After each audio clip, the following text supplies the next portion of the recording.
Hey, we are back. We are back with another one. It's Wednesday. We halfway through the week. We're almost there, guys. We are almost there. Let me hide this vertical because there's too many screens. Okay, I can't have too many. I'm already tired.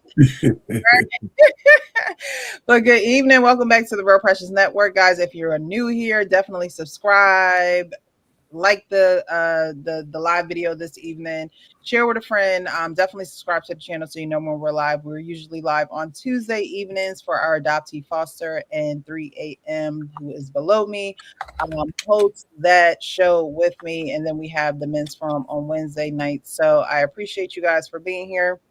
Again, definitely hit that like button, the thumbs up button outside of the chat so the algorithm knows that we having this conversation tonight. Okay. Hey guys, how are you doing this evening? How are you doing? Mr. R. Payne, how are you? Fine, I can't complain. Nothing to complain about. Just getting over this. I had a terrible chest cold for like almost a month. Mm. It's been, I Like mean, I it was was really bad. It's been going down, but every so often I don't know. I'm here though. I have to move around. Moving around, I feel better. I'm feeling a lot better. But a couple of days in there, forget it. I had Yeah, to go to urgent care like 2 weeks ago.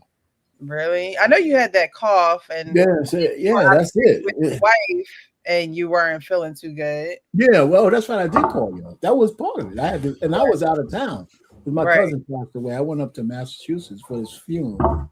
Mm. I felt better driving. It was crazy. I felt just getting out of the house driving up there. For some reason. But once I got there and all that, man, forget it. Well, one of my oldest cousins, first cousin, passed away. We all sad, but Oh those man, things sorry to turn hear into that. a family reunion. Everybody comes back, so Yeah. it was a send off. Mhm. Well, I'm glad you're feeling a little better. Those things, I feel like illnesses now just linger. Like before, it used to be like, all right, good 3-4 days. You If I was in better shape, it probably would have been gone. But yeah. Yeah, I'm I know as I get older, like you said, it just seems to linger, Yeah. especially the cough and like the Mm. sniffles, it's like um I know like when I wake up in the morning, like my nose will be like real stuffy. And then like once I blow my nose, like I'll be fine. Mm. But like it just feels like a cold is coming on, but nothing, ever transpires past that. But I'm doing good. I got some fairly good news today. Good. You, I told you about. I reached out to one of my first cousins on my mother's side, and Mhm. she was shocked, and also she was happy, and she's willing, as of right now. She said that she's willing to help me kind of discover and peel back the layers on the family. So I'm oh, that's I'm nice. I'm really looking forward to that. Like that kind of made my day actually. Nice, nice. So, like I said, guys, we do the adoptee foster on Tuesday nights. Leon and I were both in foster care and both adopted. And so we are advocates for those who are in the community. And Leon is on the reunification process with his family, with his biological family. And, it hasn't always been easy, but we got some good news today. And so we take the good news along with the bad news. But it's a daily process, it's a daily For journey. sure. So I'm glad that it is going well for you. Can't wait to hear about everything, the reunites and the meetups and the pictures and all the things that usually happen during that process. So Hmm. good job. I'm I excited. hear it. Love to hear it. All right, guys. I had a good day. It was a long one, but I'm here. It was a long day. I hear it in your voice, so Yes, I'm just, you have to make the conversation lively so we can wake everybody up. and I don't feel like I'm under the weather, but I sound like I'm under the weather. Even a coworker was like, you sound like, you got, and I don't feel like, but I got no wood around here. Like, I don't know, but it says, see this, the what's the green stuff? And I don't even have allergies.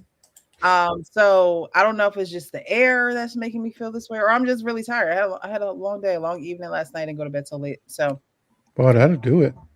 yeah, rest. Oh my, look, I know how to rest now, but when I have these shows, I be wide awake at night after I get off of here. So I gotta Oh wow. kind of, I gotta scale it back a little bit because we was on for 3 hours last night, and we don't usually go that long on the adoptee foster. So That was a good conversation, though. I ain't gonna lie. it That was, was it was, really, it was a ebbs and flow kind of conversation. It's really because sometimes, I like for people to get like not just, it's different than watching a video than actually hearing somebody's story, like yeah, really delving, into like what people go through. It's easy to look at a video like, oh, yeah, I feel sorry for them or whatever. But like when you actually explain like what's going on and you help people understand, I think they really get the gist of it, especially for people who aren't adopted. yeah. Yeah, definitely join us on Tuesday nights, guys. You'll even learn a thing or two about those adopted in foster care. And a lot of people around us are adopted or in foster care, and they just don't talk about it. I believe even if you are with your mom and a step parent raised you, that is definitely somewhat of adoption, especially if they go through with it legally. They are legally bonding themselves to you. So definitely join us on Tuesday nights. We have a good time over there, just being advocates for Hmm. the community and helping them find a voice for themselves. All right. Well, tonight we are going to be getting into Nia Long says that her children, her sons, will not get an inheritance if they have children out of wedlock. That is going to be our last video that we go over. But until then, I came across a couple other videos that I wanted to go over this evening. There's a content creator. Her name is Six the God. Have you guys heard of her? Six the Yeah. God. I've seen some videos of her. Yeah. So I came across a video not too long ago. I'm gonna remove this because every time I try to play videos on StreamYard and then I've probably seen it. I came across a video where she is talking about how men who are over 35 and are still single need to either really find a wife, leave women alone, and be very selective with who they, choose to be in relations with. Um, and pretty much stop listening to the propaganda that social media spreads across these airwaves that we're watching, seeing, and scrolling on every day. So we're gonna get into this. Dudes that's 35 and up who still unmarried. And six, I'm gonna be honest with you, I could not still be outside right now. Oh my like how God. people still at 35 and up, like I be tired right now. So I'm like, y'all at 35, 40, you still going outside, you still dating random women, you still going to random houses or having random people in your house, right? So I say all that to say, I think about a Shannon Sharp. Growing up, I used to love Shannon Sharp, right? Denver Broncos legend, all of that. That was one of my favorite teams growing up. But being honest, it's like, bro, you could have been with Tracy Ellis Ross by now. That's a woman that's 50 up and Man, that's single. so many options. So many options, right? But then instead, you lost a significant amount of wealth dealing with that girl. Your reputation got messed up. You lost your job, all of that. So, Six, can you please talk about how right now we don't talk about enough that it's dangerous now that if you are older to your point, 40 and up, and you still single out here, you should be married. Why should these men be married at 40 plus opposed? Before we get into what Six of God says about why men should be married, because she goes into a few reasons why men should be married. But do you guys agree with that? In today's society, in today's climate of dating and relationships and commitment or lack thereof, do you think by a certain age men should be married? No. No. Okay. No. Let me. You want to go first? No, not because I think the guy's wrong. I think if you're still dating outside like you're a teenager, then he's right. It's like Shannon Sharp. I don't even know if those are good examples. In our society, a lot of people aren't getting married. Period. Right. So so it's hard to just look at a demographic and say, well, why aren't you married? Well, you got to have somebody to marry. Fact. And just like women say they don't want to settle, men don't want to settle either. But the issue is if you're dating like you're a teenager, I agree with them that that's stupid. If you're just passing women around like you did when you was in your 20s even for a man, I think that's stupid.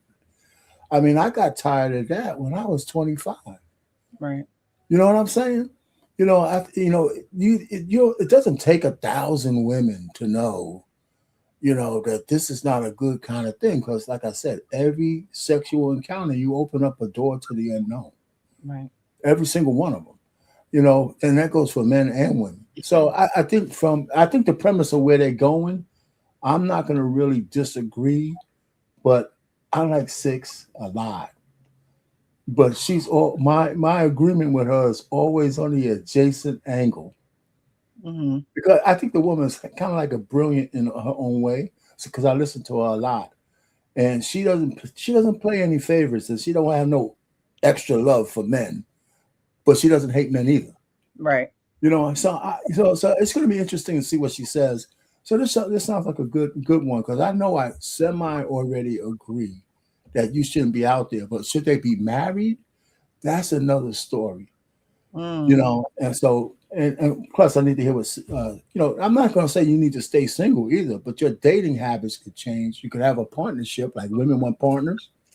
You could have a serious, quote unquote, partner, whether you get married or not, where you kind of say, well, let's be monogamous together. Let's build something, even if we're not married. And by then, you might have a kid. The woman probably will have a kid too. So you got to be somewhat serious with that. I think, and I'm gonna end it here. By all means, you got to tell the woman the truth. That's the main thing. You got to say what your intentions are up front, especially when you're older. Let's go. Yeah, I mean, I don't think. Look, I think people try to put limitations and boundaries on people. Um, you might not be ready to be married at 20, 25, 30, 35. Like a lot of people, a lot of men don't get their stuff together, until they're 40 plus. So, like, if you think about, let's just use me as an example. Like, um, I had some ups and downs in my career, right? Like, so I've been, you know, I've had a position where I was doing really good, but then, I ended up, getting laid off. And so I had to kind of like reinvent myself, right? Like, so I went back to college, and I got 2 degrees, but like that took some time, right? That didn't, that wasn't overnight. That was, 6 years of going to school, and working. And so a lot of times people, they don't want to be along with you in that journey. Like they want to reap the benefits of what you have done, but they don't want to actually be there with you while you're grinding through that. Because I'm gonna tell you, I was at some points I was working at night and going to school during the day. Mm. So did Like you really have time to? no, no. Yeah. But what I'm saying is, even if I did, like a lot of times people they don't want to go for that ride, Well, the because girl they would have to don't. be doing the same thing you're doing. Yeah, or She's they, going to school and doing that. Then she'd understand. But yeah, you regular need girlfriend, somebody who's definitely understanding. yeah. Um, I think that people try to put limitations or boundaries on when you should or shouldn't get married, or when you should be, um, you know, because everybody don't go to college right after they get out of high school. I actually I actually started working as soon as I got out of high school. Mm. Mm. Like I didn't go to college Okay. because my parents was like, you better go out and get you a job. You know, we ain't paying for no college, you know. So I was like, all right, well, let me try to figure this work thing out. You know, and so that's what I did. But you know, everybody has their own time when they figure things out, and I just think that saying that somebody should be married at 35 is kind of they're being hyperbolic and they're trying to do it for clicks. Okay. Well, Okay. let's see what my girl Six has to say. I know. Shout out to everybody who is joining us. Definitely hit that like button in the league. I appreciate your wrench skills in the chat. Thank you, thank you, thank you. Last night was great. I appreciate you. I appreciate you. Yes, if you do want to reach out, I saw Heartline. If you want to reach out to me, you can go to my Instagram page, which is Real Precious Official. And share your story, and then we can talk about if you want to be on the live or not on Tuesdays. But Machiavelli says exactly, Darium, and that's okay if people don't want to be there in the journey, but they shouldn't expect to reap the reward. And so we're gonna get into what Six says and why she feels as though men shouldn't just be out here in these streets. Opposed to just walking around single still. Well, that's also why they're dying. Alone. You rarely see married men dying. It's like when you see a man like gunned down in the street, usually he's not married. He's outside. He's outside. Okay. 3 a.m. Why? No. That's like okay. No. She's being dramatic. Like that's why they're dying. Anybody, look, I'm gonna tell you, anybody can walk outside and get hit by a bus. By a truck. They can get hit by a stray bullet, and that's it. And we're not saying that like we want that to happen to somebody, but that is a probability, right? In today's 26. Yeah. So but she's being hyperbolic, like you said. Yeah, exactly. But she's saying that men who are that older, not you excluded, because you're unkept. You're unkept. Yeah, when I'm saying you excluded, you seem subdued. Men need to be grounded, even in their purpose, right? Mm-hmm. So if you got some shit with you, you're halfway handsome, got a little bit of money, and you're not really grounded, and women are attracted to you, you can lose yourself in that too. And the older you are, the more you have to lose, I think. So she's coming from that standpoint. That's why men who are CEOs and high up in corporations, presidents and all that, a lot of those guys are married. Yeah. And when I look at I like to watch a lot of sports. Some guys get married too young, but a lot of great athletes who are married young, their careers turn out to be a little bit better. Right? Then some of the guys coming in wildlings. So, and they're young. So I'm just saying, I see where they're coming from. And some of the examples she's going to use, I'm going to have umbrage with. But it's a grounded thing, right? It really is. And I think if she would have put it that way, but I understand Six a little bit, so I know where she's coming from. We're not done yet. That was the first one. So the first one got y'all. Like y'all. Well, no, I'm with her. I like the example, but I'm reinterpreting. Well, I understand what she's saying in a certain aspect, right? Like, so she's talking about the guys who, they in the club 3-4 nights a week, and they taking out 3 or 4 girls at a time. That's the clarification she needed to provide instead of being so. But that's the purpose of it, right? So it's clickbaity. It's. I'm stopped. I've stopped, pretty much like 2 seconds into what she said. So, that could be, the DJ. Yeah, but I'm thinking I said the same thing she said, the way this is how I interpreted what she said, what I said. Because I know where she's coming from on that. You're outside, and if you're just, go ahead. Why don't you play some more? Okay. I just had a friend the other day. He had one of his students call him like, I'm at this girl house and her boyfriend outside and he said he's going to kill us. And I'm like, I hope that young brother, if he makes it out of this, I hope you understand, listen, and I think this kind of is the pipeline to them getting older and being broke. You cannot get to where you're going as a man without no woman who care about you. And you will be, and even if you do get to where you want to go, you'll be there unhealthily. And even once you get there, now you in bad health, ready to pass There's no away, balance. even once you get there. Yeah. Okay. These men be living on takeout, fast food, okay, sleeping with random women, all these women who have horrible intentions. You know what I'm saying? You talk to these men, they're always talking about women's hygiene. Why are you experiencing so many stank women? It's because you're dealing with women who are sleeping with tons of men. And at some point, I think you're weird as a man if you want vagina that many other men are getting. I think that's weird.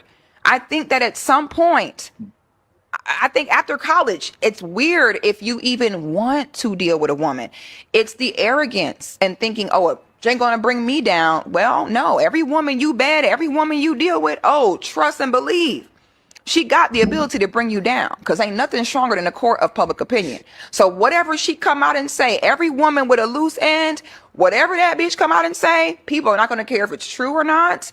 They're not going to investigate. Once you get certain accusations, that's a wrap. So I'll say this, you know, it goes back into moms not knowing when to let their sons go. A lot of time when you see these men who are older and they ain't got no wife, it's because the mama acts as the wife.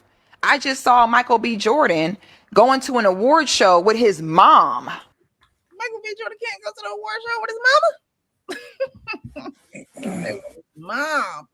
And I'm like, I know I'm a toxic Virgo because why everybody else was like, ew, this is so cute. Why me? I was like, actually, I find this repulsive. You're 40. Where is your wife? And that's why as a mother, I told my son, boy, you got till 23 for me to help you with meals and meal prep or help you because I don't mind. I said, but after 23, you can go ahead and start vetting for you a wife. You know, I'll find you one, whatever you want to do. And women need to start pulling back. Stop assisting your sons in building their business and career. Make him go get a wife. That's what it is. I'm telling you what it is. Men like Shannon, what do you talk about all the time? My grandma. Oh, your grandma ushered you into success. You see how it goes? So as women, number one, back up, let them go. Number two, you got to start being realistic that yes, every woman you deal with is a loose end, is a possibility for your demise. Stop being arrogant and saying, not me, not me. The program gonna get you because yes, you. Okay, 20 million is crazy to cash out to one woman. Mm-hmm. All right, so she continued to give the reasons. You know, Michael B. Jordan can't go to the award show with his mom. He has to be there with his wife. You know, her son, she told him, hey, after 23, don't look to me. You better start looking for a wife. And if you need me to, I'll help you get one. So what do you guys think about the rest of her explanation now that you've heard it? You know, I like what she said there because one of my big failings is that I didn't have a lot of eligible men around for my daughters. And I belong to a fraternity. There was hundreds of them out. You know, and so, I mean, because the guys went to school with me, they got kids my age. Right. And there's always an event. Right, they got boys, they got kids my age. They would the families are already vetted. These are my frat brothers. I know their wives and all that. I should have been, but we don't talk about arranged marriages in America. You know what I'm saying? I didn't think about it until too late. You know, so it's funny because we have a scholarship dance, a ball coming up in October. I'm gonna tell my daughters to come with me.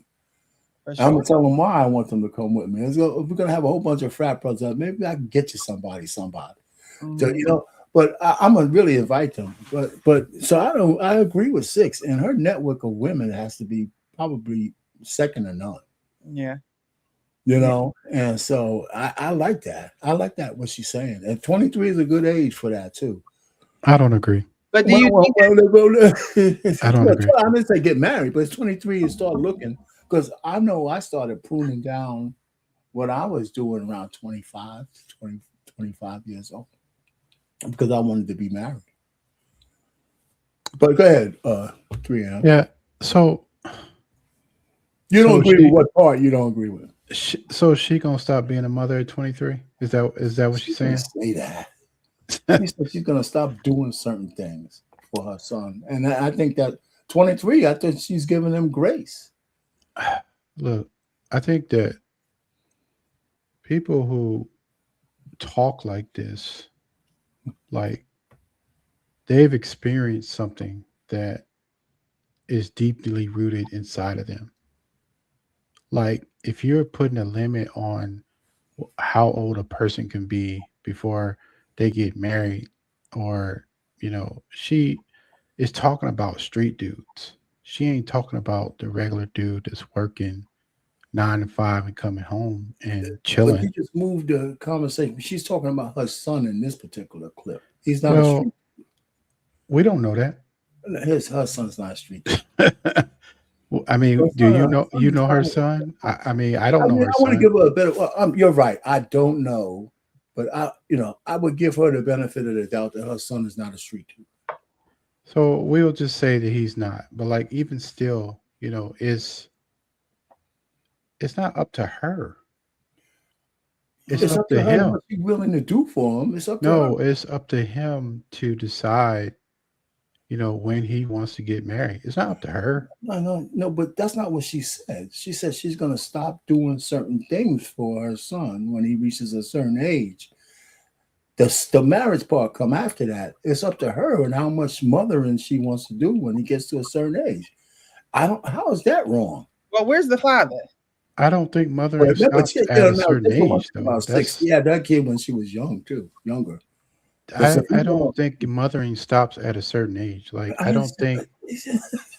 But you said we arguing 3 a.m. But we arguing this is a good no. one. I'm not arguing. I'm just I saying. am. Go ahead, man. Go I'm ahead. just saying that she's saying that she's going to stop doing certain things. Right. Okay, you're going to stop cooking for me. Okay, I got to learn how to cook. Okay, so what? It's like she's trying to dictate who he's going to marry and when he's going to get married. She didn't say who he's going to marry, but listen, but it's the way that she says it. There's a term with children, right, called weaning. There's a term called weaning. That I know about weaning because my daughters wean my ass off of them. You know what I'm saying? So there's a point where, you got to look at them getting to the next level, and the things I did and the way we talked and the way I covered them changed as they got older.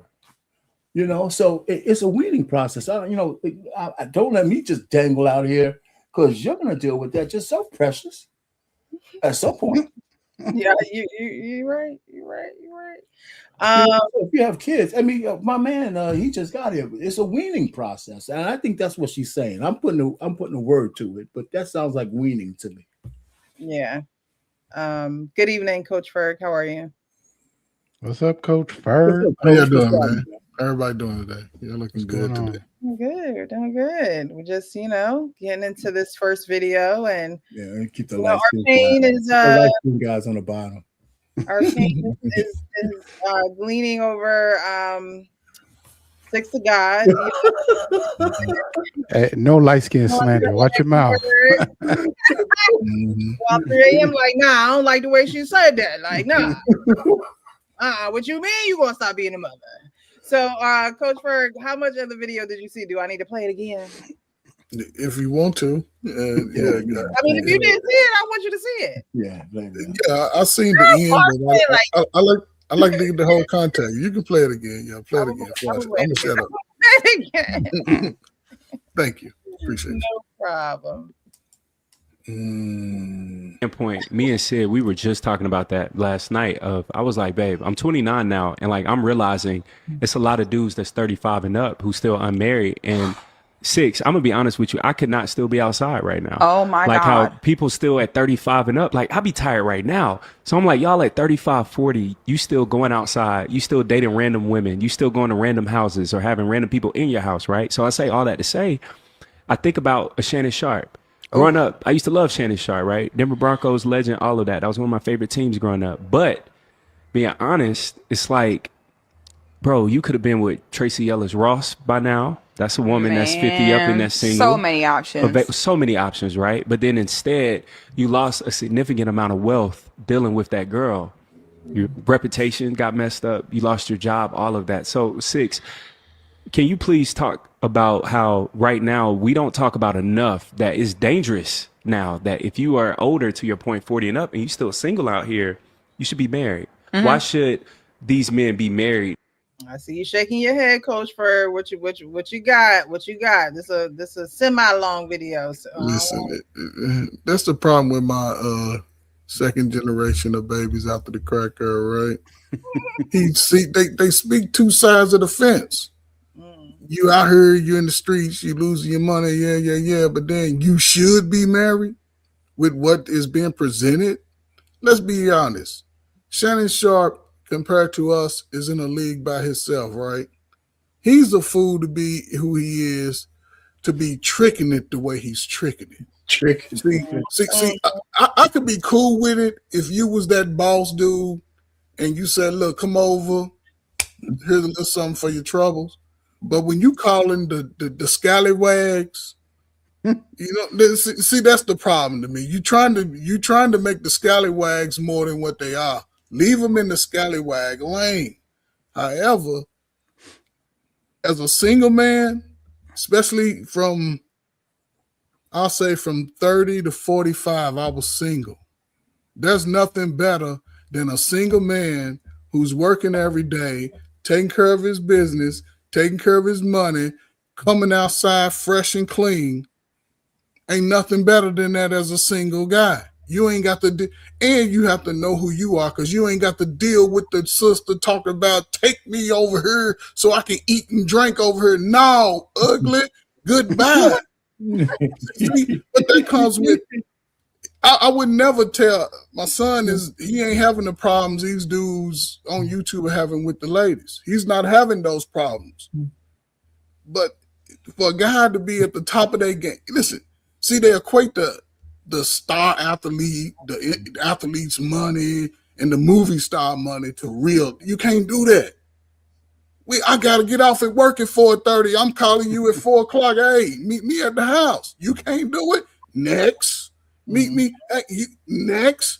Oh, why you don't want to come through, Precious? You know, I've been liking you for 6 years and da-da-da. No, man. She don't want to be with you. And I'll say this and I'll shut up. I'll tell my son, listen, you can't go through the dating market the same way I did. No. You can't do it. So you better take control and you're going to go through 42 crows. 42 of them. Because Precious, when you a dude that's standing on who he is and has confidence, women are attracted to you. They attracted to that. Don't mean you got to run down every last one, especially today, because they moving a lot more reckless today. Stay in your lane, and when you ready, you can dictate who you gonna marry. Mm-hmm. You and people act like, well, I didn't know she. Nigga, you know who she like because you met her hanging with the friends that moving like that. You go, don't y'all go to the family cookout? If you dating a girl, I tell them, if you dating a girl 6 months and you ain't met nobody in her family, you the side nigga. You the side nigga. That's true. Because if you land it down with a chick and you making her feel comfortable who she is, she gonna introduce you to every motherfucker in the whole city that she know to make sure this is my man right here. My man. So, exactly. But again, the guys 35 now. You know, niggas apparently we wake up at 35.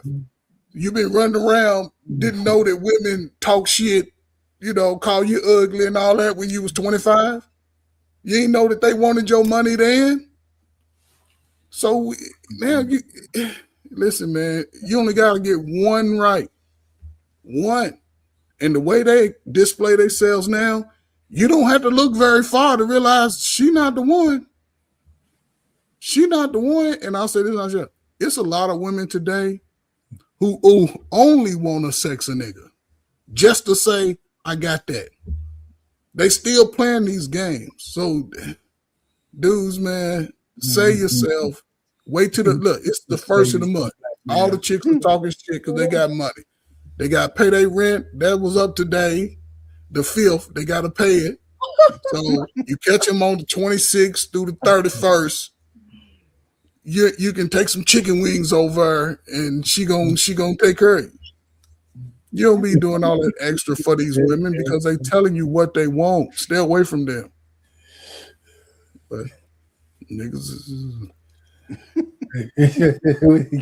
At 40 plus, opposed to just walking around single still. Well, that's also why they're dying. Alone. You rarely see married men dying. It's like when you see a man like gunned down in the street, usually he's not married. He's outside. Okay, I just had a friend the other day. See, I ain't the owner. How she gonna talk about? You see a man gunned gunned down in the street. They were jumping on me because I reacted the same way you reacted. I don't understand. Like, help me figure this out. You see a man. Now they're dying. You see them gunned down in the streets. Black man did not start deleting black men on the numbers that we did until crack hit our neighborhood. So stop it, lady. Stop it, man. Listen, man. Precious, listen, man. You in your 40s, you mature, but your peers, a lot of your peers. Don't put that $40 on me. So if you ain't got there yet, salute to you because you yet. So you 10 years ahead. A lot of these 35 to 45 delusional people, who just make up shit to fit their narrative. It's not going to work out the way they think it is. Let's catch up with 6 so you get. All right. Let's catch up.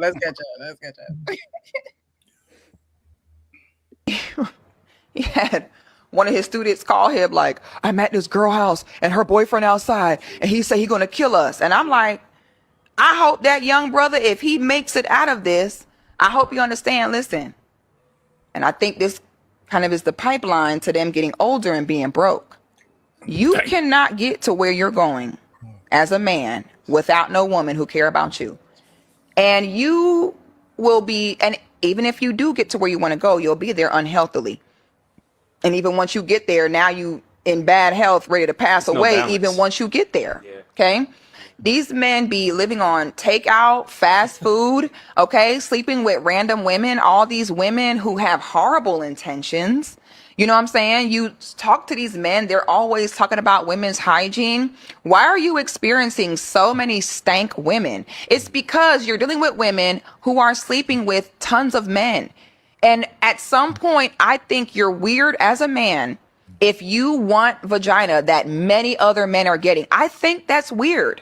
I think that at some point, I think after college, it's weird if you even want to deal with a flag on the Coach is going crazy. I'm tripping off. You want some stink? You want as much stink? Listen, man. Listen. We got these fat ass nostrils. We can smell shit that stink. Black people can smell you stinking from feet away. Let's be real. And she's speaking to what the reality of men are saying. That's the crazy part. Like, it's the man's problem. We want to be with a sister. We want that, right? And men are making. At first, men didn't really care what you think, and now they are hearing these women. And the men by default are leveling up. They're looking at who they've seen where the downfall has been for years. Now they leveling up. She's talking about, I don't know who she's talking about, because those women who are boss chicks, who business owners, who all this entrepreneurials, they're the ones who's showing up outside musty, pH balance off, and they broke. They talking about the dude is broke. Precious, if you have a brother, you would no way want a brother to be taken advantage of by a woman, right? Right. Not at all, right? Exactly. But this is what the women are complaining about. Their peer of men who have been shamed all their life and told they wasn't nothing all their life. And those men are now waking up from under that message. Yeah. And they're no longer taking it. Can I Most ask brothers what you're saying, are Coach? more determined to be successful earlier now. Let me And they're not going to waste money and time on these chicks who can't even clean up their house when you go over there. Who kids is fat, out of shape. I'm sorry. Coach, let me ask you something on the point you're making. One of the premises of this, I guess, this whole video is that she's talking about men over 35. What about that? What about that men over 35? So, you know, she's saying if you're dating like you're a young man when you're 35 and older, that's not a healthy thing. But what's dating like a young man? Are you meeting a woman and I want to take her out because I got a little bit more money now? And I can take bouncing the chicks around like you did when you was a teenager in the 20s. But it's still, and it's been like that since the 80s. A small number of men are running through most of the women who are single out here. Okay, stay on. Even that's true. I'm not saying that's not true. But what about the age? There's an age component for men who should be looking to be settled down. Now we know you were 45, so okay, so all right. So between 20, I'll say between 25 and 45, I wasn't putting the limits on the women I meet. But those women, 99.9% of them, when I got them into my private space or their private space, they was taking their clothes off willingly. They was like, "Here, we ain't ate chicken yet. We ain't had a drink yet." They like, "Hey, sexy," and I ain't talking about I'm talking about some women that pay like they weigh. They was volunteering for everything. And go back to being settled down at 45. You got married. That's your first. Is this your first wife, right? No, it's my second wife. All right. So you were married before. So yes. When did you get divorced? 25. I was 20, 24. I was 29. All right. So that whole situation kept you single. And I didn't even file the paperwork. She did. But it kept you single till you were 45. I was still in which the military. Makes sense, though. You after that kind of traumatic kind of experience, you don't want to rush back into a marriage. Yeah. So how about a man who never been married? And he's 35 and 40. Well, Will, you could answer that maybe 3 a.m. Never married 35. He just had to be more. I think a man should be more selective, right? I think there's a pool of women that they look good. I know, I get it. They smell good, but it's still a pool that you have to sort of stay away from. And I think guys are so caught up in, I got the money now I done finally got the confidence. I gotta go get the girl that I couldn't get. And you know what I'm saying? So, because I wouldn't date under a certain age, you know what I'm saying? But I only dated the type of woman, and I've dated, oh Lord Jesus. Me and my wife used to less about this.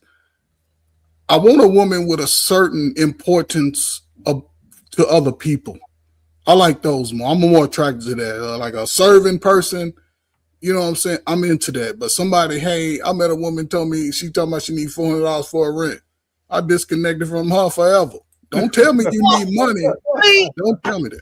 I'm just saying it. And guys, you know, I got money. I've been trying to get with you for 5 years. I don't know why you got with our pain. I don't know what. Now I'm here. They put themselves in bad situations. Mm-hmm. You know, you never, once you involved with a woman and y'all split, I don't care. Don't go back. Don't go back. Because believe me, she done went out in the world and let that dude flip her upside down 42 times before she come back. Don't go back. I wouldn't recommend that for nobody because women don't forget at all. I don't know our pain. 35 and over, I think that's a conversation that has to be held to man because you don't have to be a guy to shame women just because. You know what I'm saying? You just have to be more selective. Not women. We're talking about men. Yeah, man. That's what I'm saying. Be more selective in where you play at, you know. But But Yeah, like I my just man think Trey it's Dem is saying, listen, nobody I should have a governor on when you get married. When you're ready, no, you're ready. If you never get ready, then you're never ready. no, I I would think never. that I think that you really have to really personalized to each individual person Uh, because like when you are, I'll just speak for myself. Like I was n- I was not ready to be married before 35. Like I'm adopted and I'm still on my journey.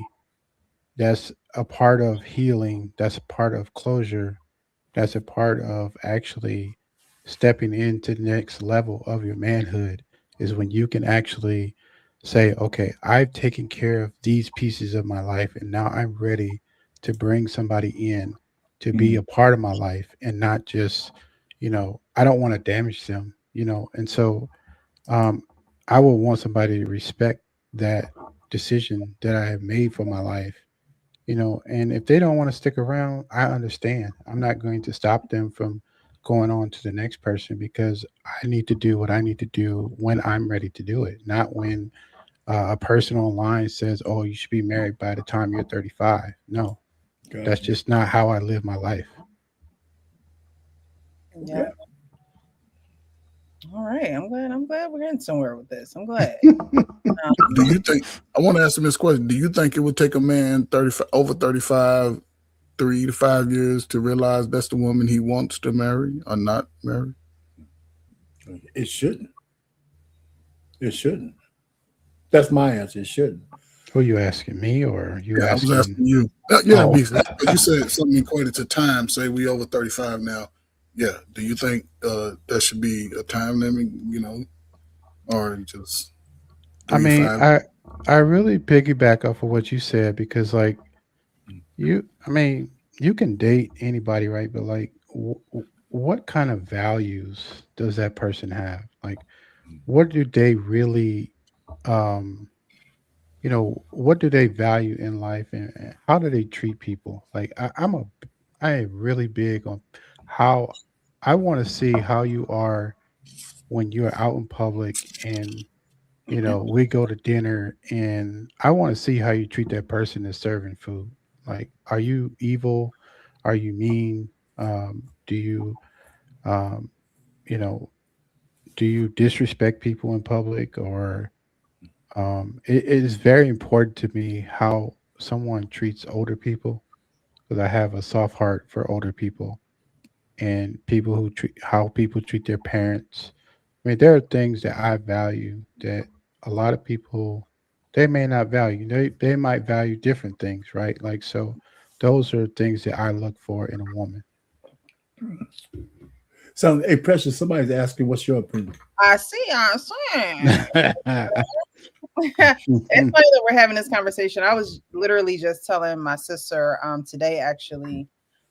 You as you grow, you know more. I can say that in my past when I was younger, I wasn't really focused on serious relationships. The relationships that I was in, just looking back, it was more so of I'm using you, you're using me type of relationship. And I think that a lot of people are in relationships like that today. I was engaged at one point, and that just wasn't the relationship for me. And we Mhm. have to be honest with ourselves too. I didn't want to continue on getting married to someone that I knew in my heart of hearts wasn't the person for me. You know what I mean? And so we went our separate ways.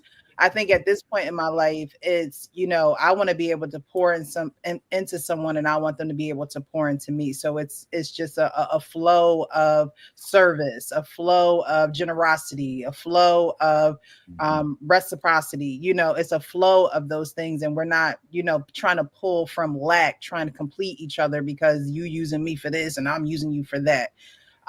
We this is why we take the time to grow, go to therapy, regulate our emotions, go through all of those phases and stages in life So we're not using other people, because when you use somebody or you use something, you're depleting that thing, you're taking from that thing.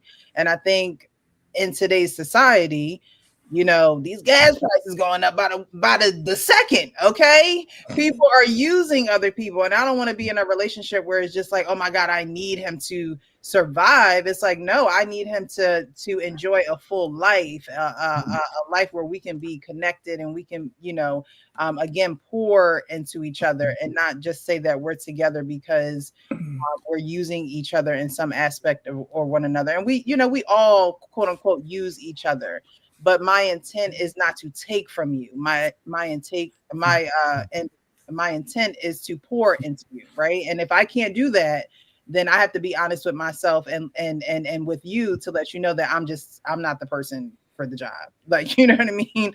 And I think our pain said it too. Men have to be honest with women. It's okay for you to date. It's okay for you to, know what you like, because I think that a man should have what he wants. I don't think that a man should settle. I don't think that a woman should settle either, but men welcome you into their world. And so if you're going to welcome a woman into your world, you shouldn't settle. You should get exactly what you want. Settle for what? Pain, I'm sure you have exactly what you want in your wife. I don't think it doesn't seem as though you settled. You also prepared yourself. You stopped, doing certain activities to make yourself, your being in your temple ready for your wife.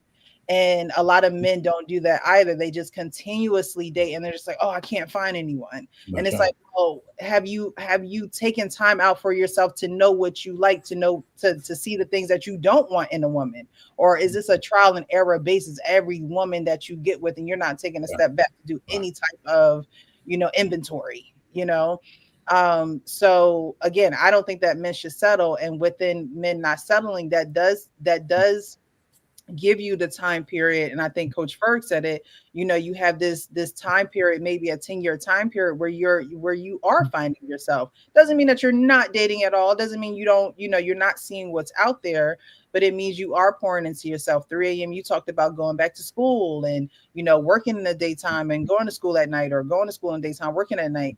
That's the time period in your life where you knew that you couldn't commit to someone because you were getting yourself together. And there's nothing wrong with being selfish. As a man, I don't think that there's anything wrong with being selfish. There are women that are ready at a certain point in time that men are not ready at that time, that point in time. And I don't think that a man should say, okay, well, because you want it, I'm gonna do it. No, you should get yourself together as a man so you can be happy within your world. So whoever you bring into that world, you're not stressing.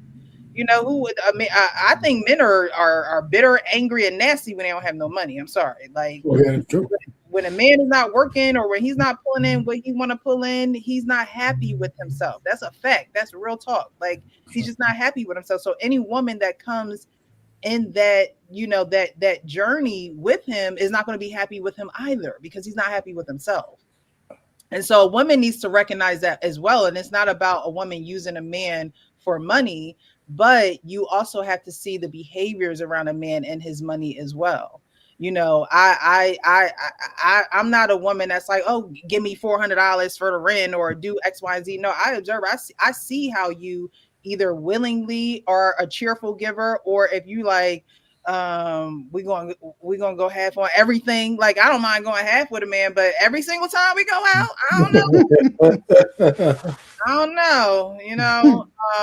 So, women also have to be observers of men instead of coming in trying to be saying, oh, I want this, I want this, I want this, I want this. See what a man freely gives. That's what I do. I see what a man freely gives. I'm not going to be asking you, because you want the person that you're with to want to be there for you and do things out of the kindness of their heart, because they don't have to, but because they want to. And so I see everyone's point of view, but I think that you have to be at a point in your life where you know that you can freely flow into somebody, and you can't pour from an empty cup. You can't pour from a depleted cup. And if you pour from a halfway cup, halfway, you're going to be done. So I think that you really have to get to a point. No one can tell you at what age, especially in this climate of women who want to do you dirty, who do want to use you, want to take you to the ringers, who want to marry you just for the benefit of the alimony. Like you have to see what fruit people are carrying around and what is really living inside of them, because whatever's living inside of them will come out of them. Yeah, and I look at, like you were saying, I look at how, like, if I don't have a problem with like paying for dates and stuff, but I look at to see if a woman's going to say, no, I asked you to go out, I'm going to pay for it. You don't have to do anything. That goes a long way, like in my book. I can't speak for everybody else, but like, and when a woman is just willing to do things, like you said, out of, the kindness of her own heart, she might say, oh, I seen this for you, and I thought you might like it, and, here you go, and those little things, guys are simple. Like, Mhm. little things go a long way, I agree. in our world. Like, if somebody said, okay, I know that you're adopted, and I thought this book would be good for you. Mhm. That would show me that she's really paying attention to what I actually like, and where I'm trying to get to in life, and not just, oh, here's a pair of shoes or something, like, Oh, it's a we went for different, one it's a time, different view, right? But I mean, if It's he a needs sneakers, man. well, yeah, yeah, yeah. I mean, I definitely do love some Air Max, so like, if she want to give me a pair of new Air Max, I ain't mad at her, so I just look at it that way. One of the funny things, real quick, I found that's the difference between dating today and dating back in my day. When women didn't like you, they didn't accept dates. I They know used that's to, right. they used to tell you, no, today it's not really true. They'll foodie date you in a minute. Which is And, crazy. and that's one of the biggest differences. If I was dating today and I had some looks and stuff, the very first date with any woman would be Dutch. They would be Dutch because that would tell me right off the bat whether she likes me enough to just be around me. Right. Right. So if she's willing to pay for her own way, I say you could pick the restaurant, whatever it is, we could go, but let's go Dutch. Now, maybe during the date, if she says yes, and maybe when the date's over, I might just pay for the whole thing. Mhm. But she will at least tell me that she's interested enough to sit across the table from me and pay her own way for that. So that gives me some information. Now, she'll probably never have to pay for another date after that if we're still seeing.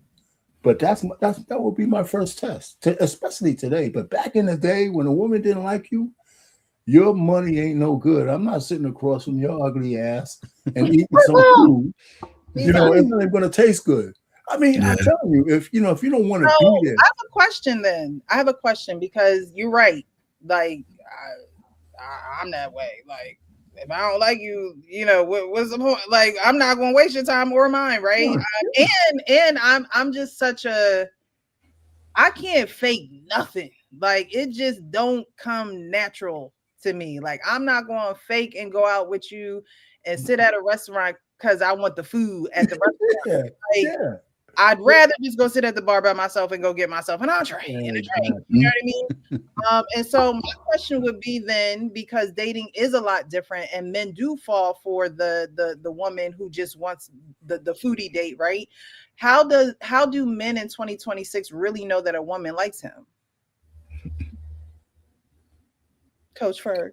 It ties into what I was saying, right? Because see, I believe in dating in my peer group, right? If I was single, I would say between 60 and 50 would be my range. I can rock with that. It's a lot of fine, I'm cool.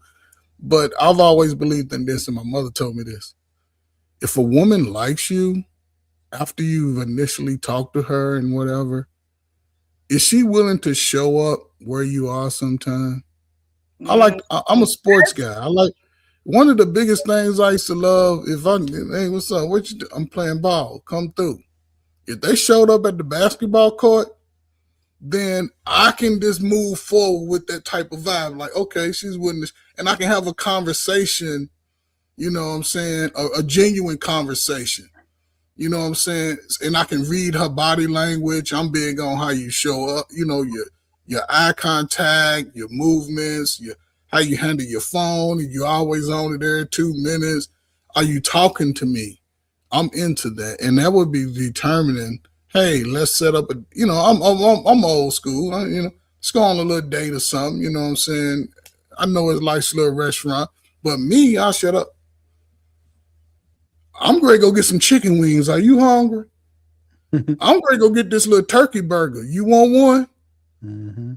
Now, if you real, you're gonna be like, hell yeah, I'll take a little burger. We can sit down, eat over. You know, I'll make it romantic. But I don't know if that would work today. But that would be cool because I tell my wife all the time, if I'm a single guy today, I'm just dropping breadcrumbs everywhere I go. I ain't committing to none of this out here. I can catch you towards the end of the month. I got an extra $60. What can you do for this 60 after dough? Because I ain't staying tonight. I'm getting up too. But I wouldn't Arpain, commit. you're on mute. You're on mute, Arpain. Arpain. You're on mute. I'm like, is he really talking to us? Nah, you know, I got 2 mute buttons. You know, Oh, big time, big you time. know. So listen, you know what you coach. What you said though is if you applied your old style on the women today, and you found a woman today who would comply to that, then you actually got something. Yeah. But guys Because don't that's see how it. you got to weed them out. And that's Yeah. why when I just thought, you know, like back in my day, I never went Dutch because when the women said I paid, right? It wasn't the same prices, right? Yeah. But I paid. I didn't even think about it. It was just somehow men were supposed to pay. But nowadays, I think you need to put that first test up there. Hey, let's go out, let's hang out, but let's go Dutch. It does 2 things. One, it shows that she likes you. And 2, it takes the so-called obligation that she might think she has because you pay. Right. That's on too. Yeah, You know, I think and I think that's if I was today, that's exactly what I would do. You know, yeah, I'm gonna say one of the best dates I ever been on. And I did exactly what you guys said. Like I was like, okay, we're gonna meet at Panera Bread. You know, we gonna see where the connection lies. So we hit it off. Like we ended up going to like a carnival after that. Then we ended up going to like the movies. Like, you know, like you say, you could tell when somebody into you, and when, like if they gonna meet you where you at, and they don't care about where they meeting you at, you know that they like you. And you know when people, like you said, trying to, um, they trying to see how much you gonna spend on the first date. Like, yeah, I already know where this going. Nowhere. Yeah. Yeah, I don't think that the way the dating scene has been portrayed in social media, because I'm not a fly on the wall and all these dates people be going on, child, but to really expect a man to wine and dine you like you guys have been dating for 3 or 4 to 6 months, to me, Hmm. it's just an outlandish expectation. And Hmm. it's like, where do you get these expectations? Like, where do you even get like it's just crazy, because you see high school freshmen, sophomore girls who look like they are grown women out on their own, working jobs, and they're only in high school, right? And so Hmm. it's this false sense of reality of, well, because I look like this, I can get this, and then I can put it on the internet so everybody else sees it, and so that will give me some type of status or some type of clout surrounding who I am, when that's not really who you are. And that's the environment that we live in now. Like, you could just appear to be somebody that you're not, and no one can really date for real, because a real man is going to pick up on those intentions, right? Like, a real man is going to say, oh yeah, you just trying to do this for you trying to do this for the game of it all, and not necessarily for the authenticity. You're not really here for me as a person. And again, we're going to get into that when we talk about Nia Long and her not wanting her son to have inheritance if they have babies out of wedlock. But men want to know, especially once you get your life to a certain place, you want to know that a woman is there for you. And I wholeheartedly, but agree with the woman will meet you where you're at, right? Like it was this guy I was dating, and I would be driving to New York. I don't even like to drive. That's how I was feeling you. Like, you know what I'm saying? Like, I'm driving to New York. What? Tolls? Huh? Like, what? So you're absolutely right. If a woman likes you, she gonna show it where you at. She gonna find a way. She gonna put her fears behind her. She's going, put her big drawers on, big panties on, and be like, all right, what if that's where he at and that's where I need to be, then that's where I'm gonna be. But if a woman is not willing to do that, it ain't got to be, states away. It could just be like Coach Ferg say, hey, I'm with my boys playing ball. You want to pull up? We can go and get ice cream or whatever after. It is those simple things. And I know you say that men are simple. I'm grateful that, sometimes I'm like, dang, I wish I really was a daddy's girl. But then I'm also grateful that my dad didn't spoil me. Like my dad did not spoil me. It was not getting whatever you wanted. I think I heard no more than I heard yes, honestly, growing up. So, it gave me an expectation like this not what you think it is. Like, I'm a provider and I provide the things that you need, but you're not going to always be having your hand out asking me for things because I don't want you to think that this is just a bank, And so, once men get themselves together, they want to know that a woman is there for them and they like spending time with them and they like, the things that they like and they're actually listening to them. Like 3am said, like if you're paying attention to the details of our conversation actually over this, dinner that you want me to pay the whole bill for, at least listen to what I'm saying to you, right? At least pick up context clues so the next time I see you, I know that you were retaining the information exchanged across this table. Because if not, that should be a tall tale sign for men as well. When women can't pick up on the things that you're saying but you're picking up on what they're saying, they're expecting you to bite on them context clues and you are, but they're not doing the same for you. That's another tall tale sign when she just oh, I love these gummy bears. Oh, okay, that's cute. I like them too. Right? She don't never show up with no damn gummy bears. You're like, and you're not even expecting her to, but when she does, you're like, oh, snap. You heard me say I like them gummy bears? I didn't even know you was paying attention like that. It's the little things. And so I'm the same way because I wasn't spoiled. So it's the little things. When you say when you pick up on things that I'm like, wow, you remember that? Or wow, that I wouldn't think that would be something that you acted on, but you did. And those things are appreciated. So I just wanted to ask y'all that since we talking about why men should stay or should get married at 35, it's just like, are men really tuned into when a woman nowadays really like them? And I think it's like a rhetorical question too, because I think that because of the climate that we're living in today, men are a little bit more apprehensive as they were before.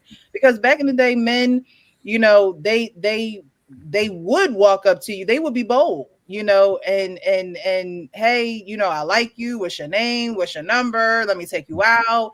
And now today men are like, hold on now, let me scope the scene, There's a reason why though. And I understand, I understand it, and I'm not saying that back in the day men were more reckless. I'm just saying that they weren't worried about their pockets being drained, on purposely by a woman. They weren't dealing with women who had this ill intent. Now, women been wanting to get men money for it since the beginning of the time, right?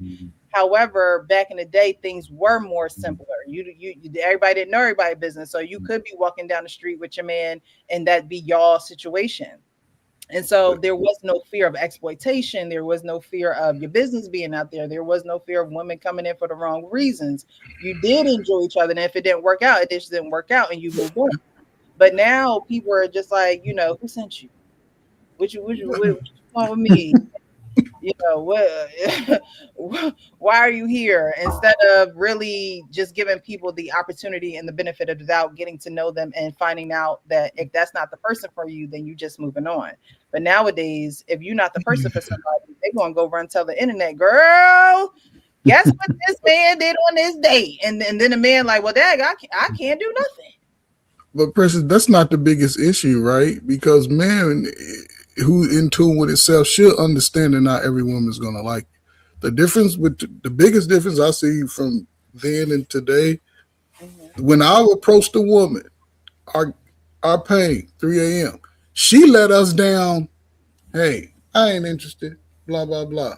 Now you're broke. You're dusty. You weak. You know what I'm saying? You ain't a real man. You're weak. They yelling it out. You don't know this man. See, they don't even have the respect for that type of energy a man is bringing because obviously we scoped you out from across the room, right? And That again, was a rite of passage back in the day. Like man, you be at a party. yes, Like I don't know about y'all, but like I you used had to to come go to across the like a room. lot of I used to go to a lot of cabarets. You know, it's bring your own drinks and B.O.B., yeah. yeah, got the DJ there.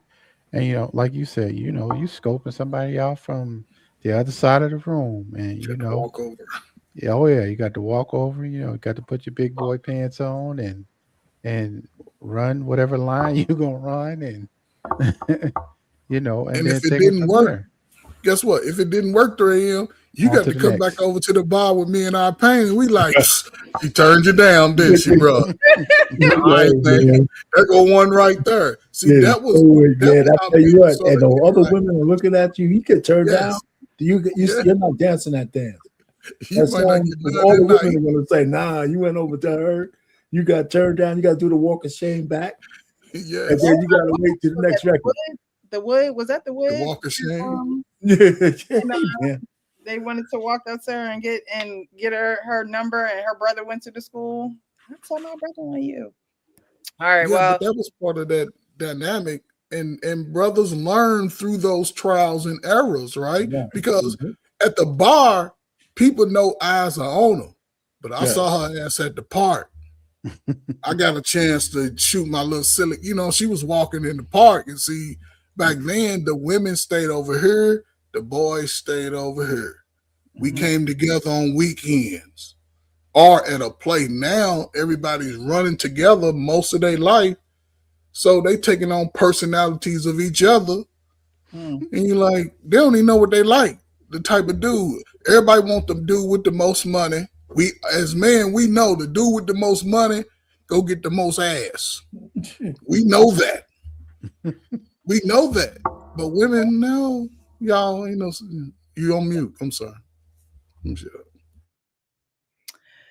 All right, well, we're gonna move on. We're gonna move on. Thank you for those who are joining, just joined, have been joining, those who are engaging in the live tonight. We're gonna move on to the second video. Now, this is of a man, and unfortunately, his mom abandoned him when he was younger. He was about 17 years old, literally watched his mom walk away from him, drive away from him. And now she's in a bit of a, pickle. And he has some strong feelings towards that. 17, not struggling, not barely getting by. I think you're supposed to take care of your parents no matter what. But my mother left me homeless when I was 17, not struggling, not barely getting by. I mean, completely homeless. One day, she packed up everything that mattered to her, and she ran off with another man to start a new life. And she made that clear. She left me and my siblings sitting in an apartment in the projects, waiting for the locks to get changed. And I stood there, hoping my mama would say, come with me, but she didn't. 17 years old, no plan, no guidance, no mama, just the streets. Fast forward about 12 or 13 years later, my phone rang. Hey son, it's your mama. She had just been put out. Now she needed somewhere to stay. And I had it. I had the space, I had the money, I had the resources. For a moment, my heart wanted to say yes, because that's my mama. But then my memory kicked in. Flashbacks of being 17 years old, standing outside that apartment, watching my mama walk away. So I told her, No, mama. And I reminded her, you remember when you left me homeless? I had to figure it out. And I told her, you don't have to figure it out just like I did. His mom. So before they give their 2 cents on the whole ordeal, what do you guys think? At 17, you know, his mom abandons him, not only abandons him, but walks away with a man, and you know, in his mind puts the man before him, and now she's falling on hard times, and he like, well, remember, do you remember the time? What do you guys think about that? Do you think that he's, you know, justified in making that decision? If it was you, he's justified. You know what? He said it wasn't just him, though, right? It was he has some siblings. He has siblings as well. You know, I mean, he's justified. I think a better story would be how he survived. And then, you know, and he said he was doing pretty well, and he turned it down. I don't know if it would be a better story, but that's what's missing. How did he survive that? You know, and it'd be interesting to hear that part of it. But no, I don't have any problem for him. There's a lot of people now, man, are not going to take care of their parents based on how they were raised. It's a lot of them, you know. So it's not nothing unique about what he said. Is it right or wrong or, you know, immoral? Listen, I think, you know, I don't think God would judge him for that. I don't think he'd be judged for that. You know, the obligation is gone. She broke the cord. Yeah, she didn't set him up for success. Like, she didn't care about her kids at that point, basically going with a man, you know, and just leaving her kids. Like, yeah, figure it out. Yeah, you're 17, but you still not, he probably wasn't in a place to, you know, try to figure out, like, like, what do you mean figure it out? Where you going? Bring your ass back here. like, I mean, yeah, you know, he like Arpain said that the story is not her. The story is him. Like, how did he, like, mentally, how did he get out of that? Like, you know, because you can't just look. You start from nothing. You have scratch. Yeah, we talk about it all the time. Like, she basically abandoned him, and you know, he had to pick up the pieces. However he did that, that is really the story. Like, she ain't the story no more. Like, yeah, how did he? You know, I don't know how many siblings he had, but you know, obviously he had to play the role of the parent, right? And he had to try to figure out whatever he could. You know, I don't know what the story was, you know, after that, but yeah, she unfortunately that's karma for her. I would like to. I would think his mother's Gen X. I would just say, right? I think she's probably about my age, maybe a year or two older, whatever. But I would think she's Gen X, right? But like they've already mentioned, his redemption trumps all of that. But this is a culmination of what has happened over the last 40 years. A lot of women got selfish and wanted the world over their children. So even though she may have had 2 or 3, they said, I don't want them anymore. Instead of or allowing the father the first right of refusal, they bypass that shit. They ain't even think about the man. They ain't even think about the emotions of that child who's now in common place with a lot of adults, 35, 40, and 40 and under, who've had to overcome those things, and very few are like him would shame the mama, would hold her accountable, right? Because in our society, we got to put mama to that, but this is not common. This guy is speaking for thousands of men, even women, over the last 35 years. And it's unfortunate, right? Because again, you're talking about a continuation of generational broken homes. Because not only the man ain't taking care of, listen, it's a lot of brothers who don't have a relationship with their fathers, but it's also a lot of women who don't have a relationship with their mothers. Mm-hmm. They won't call the mama out because a lot of them have lived the same life as mama did when she was 17, 16, 18, 20, 25, making bad decisions, having babies by men who they know would not be there. And it puts, I'll say this, I'll shut up. The one person I knew loved me without a doubt was my mama. He's the one. Yeah. And even my father, I used to question sometimes, but then as I got older, I understood exactly how he approached me because it kept me out of a lot of dumb stuff. I saw people around me making terrible decisions, costing them their lives. It put me in a position to always want to help people because my parents were not a selfish people. I had 5 sisters. None of them were pregnant through their teenage years. Most of them have gotten married. 4 out of the 5 have gotten married. The other, you know what I'm saying? So I look at, okay, those things were beneficial on the other side. A lot of people didn't get that experience with our community over the last 40 years, and they still, he's one of, I say, like that's what I said, his story is, if we can get people to line up like this guy, and everybody start telling their story, we have enough literature for the next 500 years based off a generation of men and women who were put in compromising positions by their parents. And we'll see how the future goes because I think young people are making better decisions about their bodies a little. Well, I ain't gonna say about sex because they still busting it open, but having the baby or not, and putting the baby through that, I think they're being a little bit more wise. And I don't think it's a bad thing if you're 34, 35 as a man and you want to have a slow little kid like you. Just when you have that kid, make sure you have access to him or her and make sure you bring up some of these videos on how not to move outside in the streets.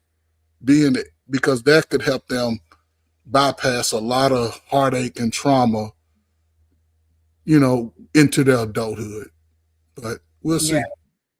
I would say, right along with men not making the money that they want, that the mean man, I would say, that's not really happy with himself. Another thing that contributes to that is having a tumultuous relationship with your mom, because that is, in essence, for him, probably his first heartbreak, was by a woman, let alone his mother. And I think that runs deep inside of men as well, especially when it's time for them to seriously settle down, and why it's probably harder for them to do that. It's easier for them to go from woman to woman to woman to woman, because they are not, again, we talked about it in the first video, they're not taking that step back and they're not doing the inventory. And if you do the inventory on somebody else, you have to do it on yourself first. That's why I always say be real with yourself so you can be real with others. And that mom bond, or lack thereof, definitely does take a toll on many men that should be a lot more honest about that, so that the person that is causing this harm is not continuously praised but held accountable for the actions and the harm that is taking place within their child. It's not a stranger, it's their child. And I think that, like Coach Ferg said, once more and more people come out with these stories, it'll help those who are suffering in silence be able to, rise above the ashes. Because, I can't imagine who doesn't want the approval of their parents, right? Like you want the approval of your parents. And when that's not something that's given to you, your first relationship of your life, it does shape and form the remainder of your life. And you are then held in the driver's seat of how you allow it to shape and form your life.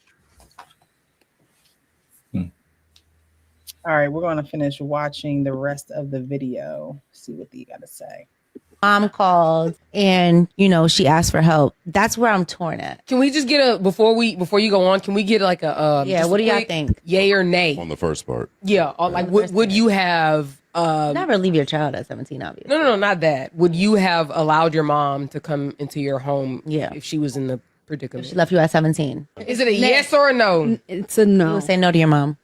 Jada? Not my mom, that mom. Yes, we know. I'll say, like, I can't abandon. I could barely not give change to Is people. it a yes If or I'm no? I can't. Mom, come on. Big no. Big no. Bro. No. Okay. As far as me saying yes, I would allow her. I also want to say that that's the messed up thing when people put us through traumatic situations. At times, they put us in a position to have to make decisions that are going to bring us even more trauma. Because you can tell that the decision that he made to not let her stay with him still with him to this day. Still messes with him to this day. So if I care that much, you know what? Let me call a Star Hope. Let me get you in a shelter. Let me make sure that you know where the food banks are. Can you get unemployment? Can you get some Social Security benefits? Something. But to let that into my home, which is my safe place with my family, that's what I'm saying. I really don't think that I could live with that. Hey guys, if you Yeah, she's absolutely right. Mm-hmm. You can't let a demon back in your house. I mean, you just can't.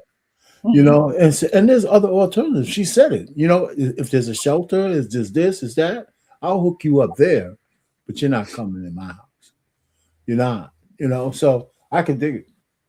Do you think that moms think that they're they can do no wrong? Like, no matter what they do, they're still mom, and so you should respect them as such. Do you think that moms hold that entitled attitude with their children? Yeah, probably. Yes. Most modern moms, I would say yes. Yes, so. Very much so. Just a quick story with my own mom, right? She had 5 girls, 2 boys.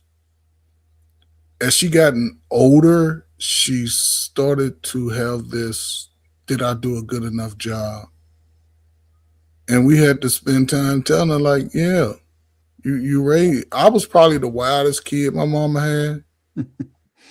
But I still graduated college, got 2 tours in the military, got married. You know what I'm saying? I'm still doing what I have to do, right? Based off the teaching that she gave me with girls and the expectations and standards she set with my sisters. None of my sisters can cook like her. None of them.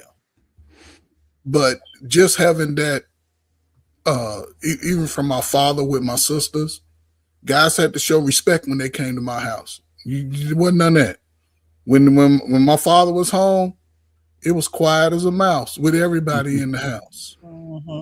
He didn't say a lot about the function of the home, but shut your ass up and get quiet, get outside and figure it out and make it happen. When they left for work, when they came home, especially as teenagers, there's no way as these modern people are around here with these teenagers, 13, 14, 15, sitting around their house not doing shit.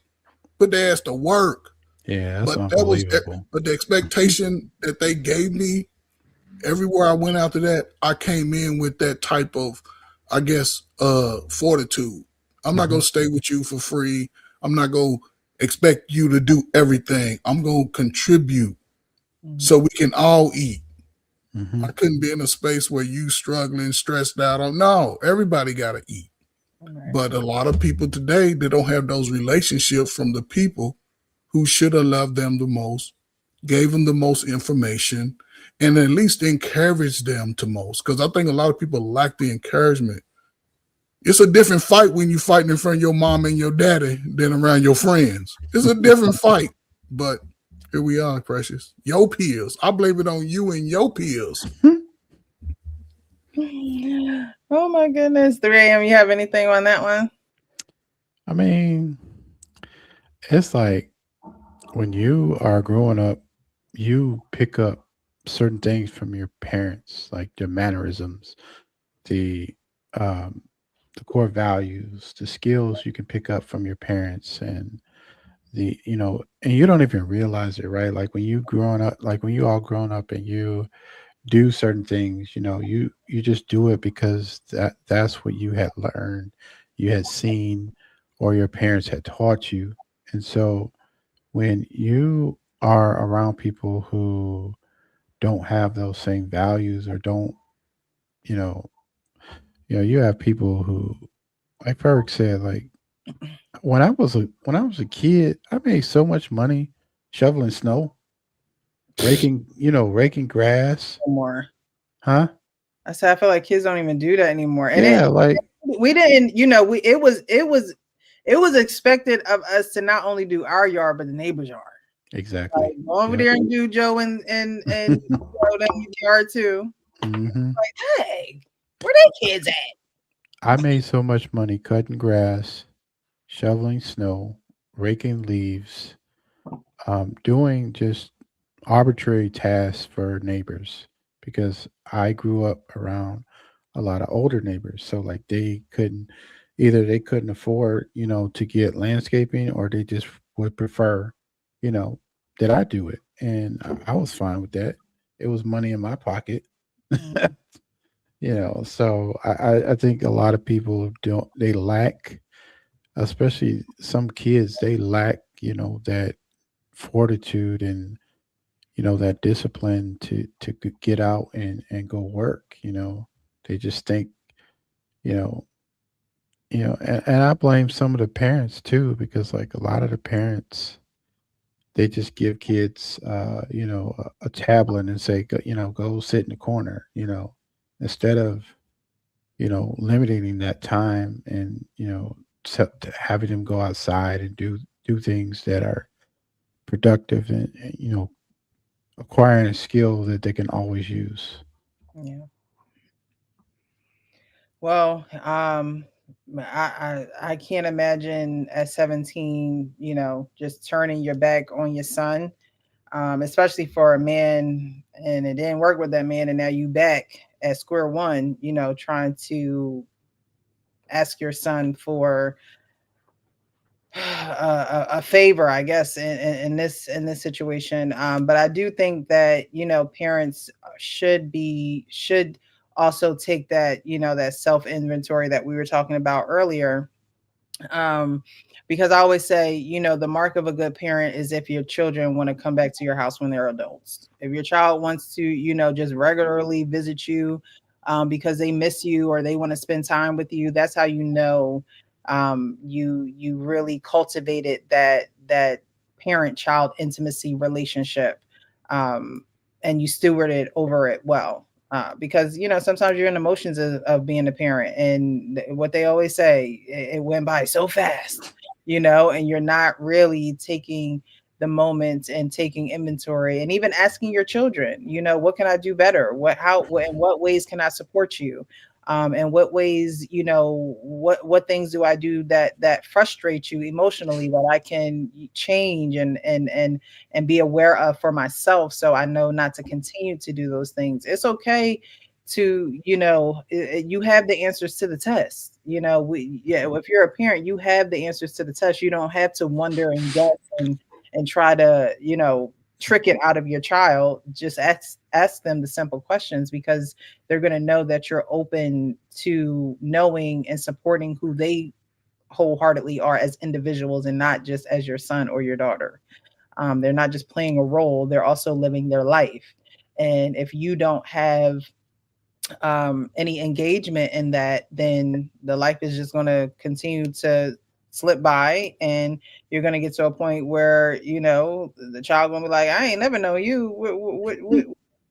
What you want my help for now? Like, you know what I mean? You ain't never wanted to be disengaged with me. So what's going on now? So it's hard. And it's hard for parents to actually sit Mm. on that side of accountability, because their intention is to love you and to nurture you and to raise you. But when that doesn't go the way that they think it's going, sometimes it's hard. It's time to hear those hard and have those difficult conversations. I remember Sean saying, I believe on one men's panel way back, where he said that he had to have a really tough conversation with his mom, and sit her down and say to her, these were the things that bothered us growing up. And I believe he did say, she took accountability, but sometimes it's hard to actually accept those things as parents who are trying to raise your children up in the right way. Some parents don't have the help. A lot of women are single mothers doing it. It's your choice, but that's what you chose. And so if that's what you chose, you gotta, take the good with the bad. You can't always want to be praised for being a great parent and not really, you want to now cower away from being on the hot seat. I don't look at things as being, okay, this was good and this was bad. I look at it as, and we spoke about it last night, you either have a growth mindset or you have a fixed mindset. And I think as a parent, as an individual, as a person in general, you should have a growth mindset. Yeah, there should be things you shouldn't tolerate or you won't tolerate or you have a hard boundary on. But at the same time, we are all growing. So, I think that it's unloving to try to get something out of someone that they don't have. But I also think that it's unloving as a parent if you know that your child needs something and you don't even attempt to give it to them or attempt to be what your child needs. Today my sister, she was just really not really distraught, but she had some things on her mind. And there was a text message exchange between her and her mom. And anyone who knows our story knows that we were adopted. I have seven of us. And her mom came back and said, well, those things happened before I got here. You can't hold me responsible for it. And it's like, no, I can't hold you. I'm not trying to hold you responsible for it, but you also chose to sign up to be someone to support me. So if I'm coming to you with a concern, or if I'm coming to you with something that bothers me, to say to me that, well, I wasn't there when those things happened to you. It's almost like, it's like, okay, we both know that.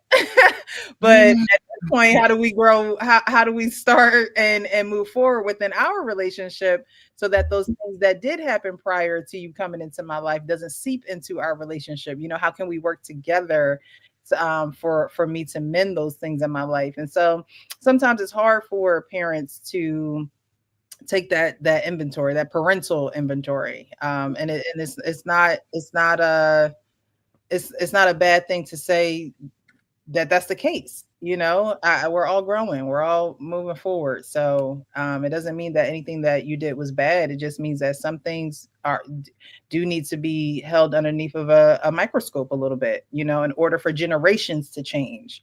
Generations refuse to change because generations refuse to acknowledge the issues that need to be changed. So I'm glad that guy is changing the narrative, because I bet you if he has a son, he's going to make sure his son sees the difference in someone that really wants to be there and someone who feels like they're obligated to be there. So, Precious, I have a question for you. Okay. When this video goes viral, who do you think will give him the most pushback, men or women? Probably women. I would imagine would give him a pushback for not, taking care of his mom. Why would you believe that the women would give him the most pushback? Because I think that women think that women can do no wrong. Women they probably, well, where's his dad and why wasn't his dad there and things of that nature. But you have to address what is there, because what is there is the problem, and we don't always want to address that. And we as women, we have to like, you can't always say, well, he left me and that. Yeah, that's a fact. That's the truth. Okay, we can talk about the truth all day, but the reality is that, or what, it's part of the truth. That's the right? best answer to give, though. But you whatever the case may be, whether she ran him away, whether she was a nagging piece of, I don't know, whether he walked away on his own, he's not there, right?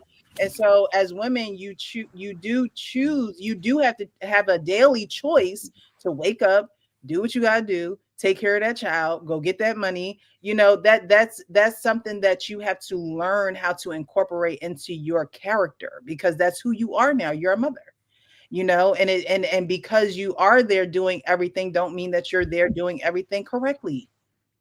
It just means you're there doing everything for the child. But I don't know. I think that women would give the most pushback because, you know, you're supposed to be there for your moms, right? You're supposed to take care of mom. But that's just my opinion. That's just my opinion.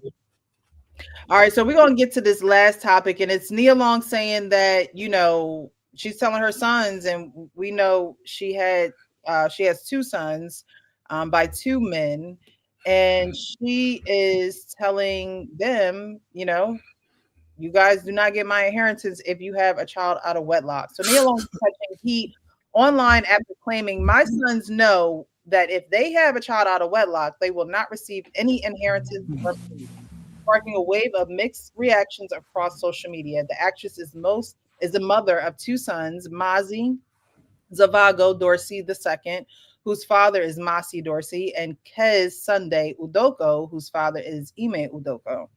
Long's relationship with Dorsey ended years ago, while her long-term relationship with Udoko came to a highly publicized end following his involvement in a workplace cheating scandal that led to their split. In explaining her stance, Long says it's about protecting her sons and ensuring they don't create single mother households, noting that she herself has navigated raising children in that position. So, what do you guys think about this? No inheritance if you have a child out of wedlock stance that Nia Long is taking with her two sons. Gosh. You know, I mean, first of all, she's a hypocrite, but it's her money. You know, I don't know what kind of son she has, but that kind of threat would make me say, take your inheritance and shove it up your ass. I wouldn't say it out loud, but, you know, I don't think they should be living their lives worrying about the inheritance in the first place. Okay. And I would never, listen, you know, it's gonna, you know, I'm not rich, but there's no scenario I think, in a balanced family that I would ever think that I wouldn't leave whatever I have to my children. Every time I hear things like that, I said, what kind of family do you have? You know, she was never married, right? So she's, and this thing, you know, here's my thing. I would like to do some accounting. I don't count women who have a man helping her raise kids as single mothers. Right. That's not a single. She's a single woman. Right.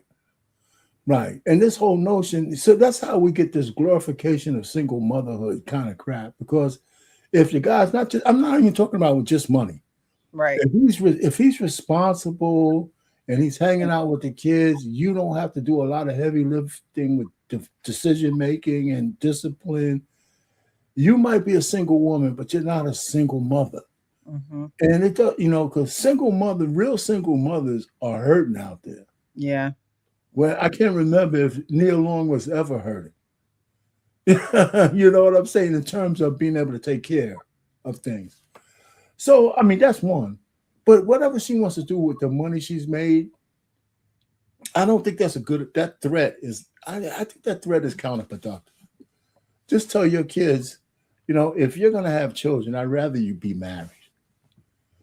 Yeah, I'm not going to hold this over your head. She really trying to control them? Yes. I mean, I can understand the intent. And I think, you know, bringing Six back into the conversation, right? Right. When she goes, you know, at a certain age, moms need to, you know, they do have to prepare their sons for having serious relationships with women. Right. So I can understand that.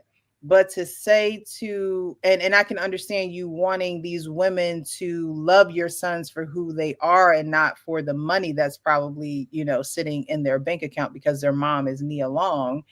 But at the end of the day, you know, the basis of them dating is going to be I am going to be fearful of doing X, Y, and Z because mom is not going to give me this certain amount of money if I mess up, or if I make this decision, and a woman, what if we are in a long-term relationship but we're not married and she turns out to be pregnant, And can I just interject something when you're saying it? yeah. Since the beginning of time, people have been trying to regulate a man's Johnson. That's just impossible. Mm. It's not possible. That's why it's just absurd. Raise your kids to just be responsible. Don't hold that over their head. I mean, I'm serious, and I don't even know if it's true.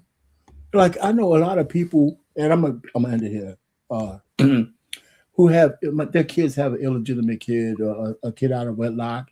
Oh, it's the worst thing in the world. Blah blah blah. The mother's crying. This is crying. As soon as the baby gets here, Oh, it's there now. All that's gone. Yeah, they turn them into the biggest babies. Yeah, man. And the grandmother takes the kids and says, listen, you know what? I might have failed with you, but I got this one now. I'm just trying to say the dynamics of the reality changes everything. Mm-hmm. Let me just land it there. I mean, I think she's silly anyway. Yeah, On a podcast talking about how I want to bust down young men and all that. I mean, she's just talking. Yeah, she's a hypocrite. Like, let's just call it what it is. Yeah, like she lived a life where she didn't marry either guy. She got 2 kids, and now at least one rich man. I'm sorry, go ahead. And she's trying to dictate, like I said earlier, they trying to dictate how men live their lives. New definition for dictate. Yeah. Pause. No, Paul, just a woman. She's good. She can get all the Go ahead. She said that's what she wants. She wants some young men. That's what she said. Ain't that what she said? She loved young men. That's what she said. And she said she signs NDAs. And then, like she said, I don't know if you ever heard it. She should be entitled to her own money by her standard. And then I don't know if you heard, I think it came out the other day. She said if a guy doesn't call her back or communicate with her, like if she texts you and you don't text her back the whole day, she basically block you. But wait, before you go, right? I saw the interview that she did with Chris Rock years ago. You guys look it up, right? And so Chris Rock called her out, right? They was on a Wendy Williams show, y'all know the. I gotta see that. Is it recent? No, it was Wendy Williams show when Wendy Williams had her show in New York, right? So just look it up.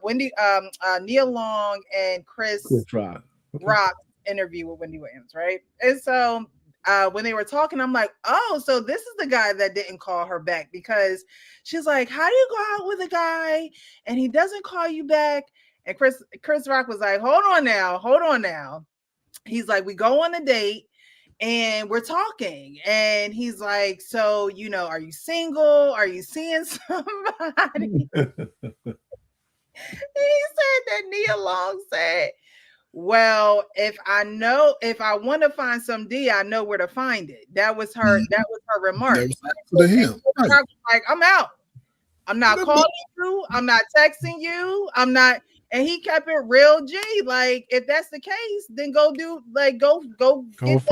find wherever you trying to get it from. And he did what most men should do when they do things like this with women.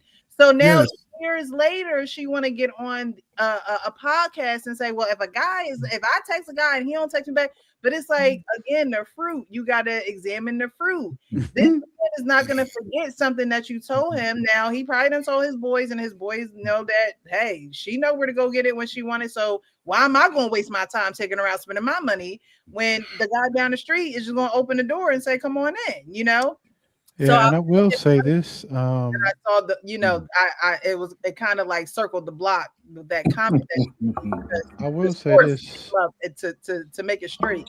Like, a lot of people with money are starting to do this. Like, they're starting to like take their kids out of the wheels, or they're saying like you know, or they're finding different ways. They're finding different ways to, try to, I guess, show the kids like some level of responsibility. Like Shaq, I think No, Shaq said like no.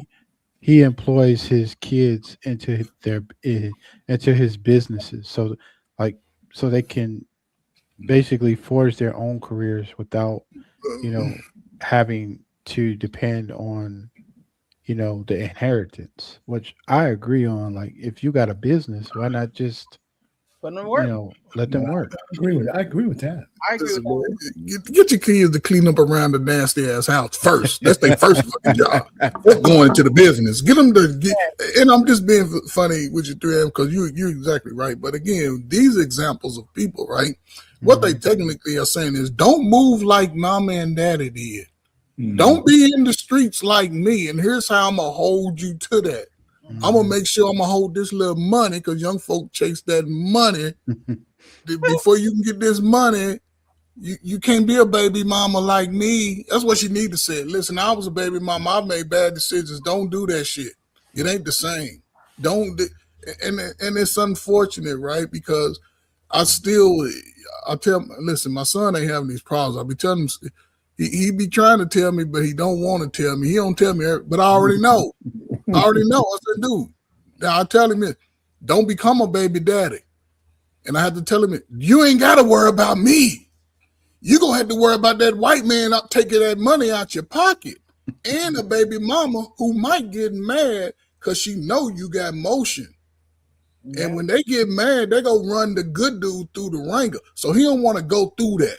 I say, if you want a son or daughter, get married, hopefully, but you ain't got to rush it today, because the women that he's up against, they not like the women I was up against. Those women are telling dudes who's making $60,000, $50,000, and you can look at it over the last 40 years. That's the damn average salary for anybody in their 20s going on 30.